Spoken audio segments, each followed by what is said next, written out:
We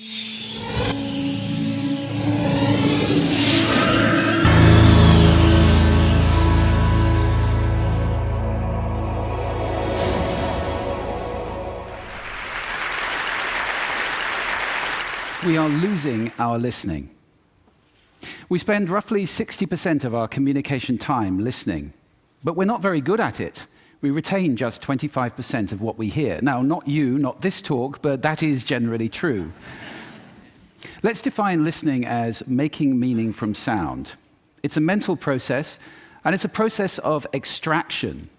We use some pretty cool techniques to do this. One of them is pattern recognition. So in a cocktail party like this, if I say, David, Sarah, pay attention, some of you just sat up. We recognize patterns to distinguish noise from signal, and especially our name. Differencing is another technique we use. If I left this pink noise on for more than a couple of minutes, you would literally cease to hear it. We listen to differences, we discount sounds that remain the same. And then there is a whole range of filters. These filters take us from all sound down to what we pay attention to. Most people are entirely unconscious of these filters, but they actually create our reality in a way because they tell us what we're paying attention to right now.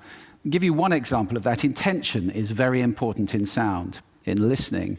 When I married my wife, I promised her that I would listen to her every day as if for the first time.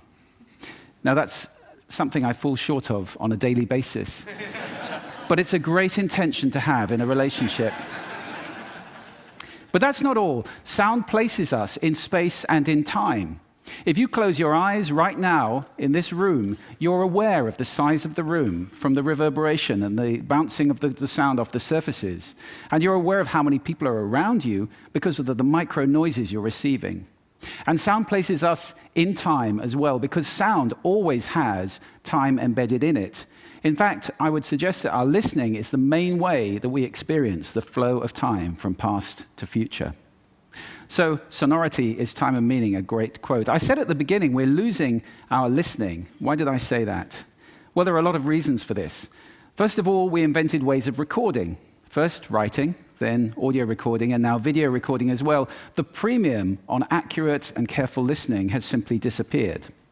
Secondly, the world is now so noisy, with this cacophony going on visually and auditorily, it's just hard to listen. It's tiring to listen. Many people take refuge in headphones, but they turn big public spaces like this, shared soundscapes, into millions of tiny little personal sound bubbles. In this scenario, nobody's listening to anybody. We're becoming impatient. We don't want oratory anymore, we want sound bites. And the art of conversation is being replaced, dangerously, I think, by personal broadcasting. I don't know how much listening there is in this conversation, which is sadly very common, especially in the UK. We're becoming desensitized. Our media have to scream at us with these kind of headlines in order to get our attention. And that means it's harder for us to pay attention to the quiet, the subtle, the understated. This is a serious problem that we're losing our listening. This is not trivial, because listening is our access to understanding. Conscious listening always creates understanding, and only without conscious listening can these things happen. A world where we don't listen to each other at all is a very scary place indeed. So I'd like to share with you 5 simple exercises, tools you can take away with you to improve your own conscious listening. Would you like that? Yes. Good. The first one is silence. Just 3 minutes a day of silence is a wonderful exercise to reset your ears and to recalibrate so that you can hear the quiet again. If you can't get absolute silence, go for quiet. That's absolutely fine. Second, I call this the mixer. So even if you're in a noisy environment like this, and we all spend a lot of time in places like this, listen in the coffee bar to how many channels of sound can I hear? How many individual channels in that mix am I listening to? You can do it in a beautiful place as well, like a lake. How many birds am I hearing? Where are they? Where are those ripples? It's a great exercise for improving the quality of your listening. Third, this exercise I call savoring, and this is a beautiful exercise. It's about enjoying mundane sounds. This, for example, is my tumble dryer. It's a waltz. 1, 2, 3, 1, 2, 3, 1, 2, 3. I love it. Or just try this one on for size.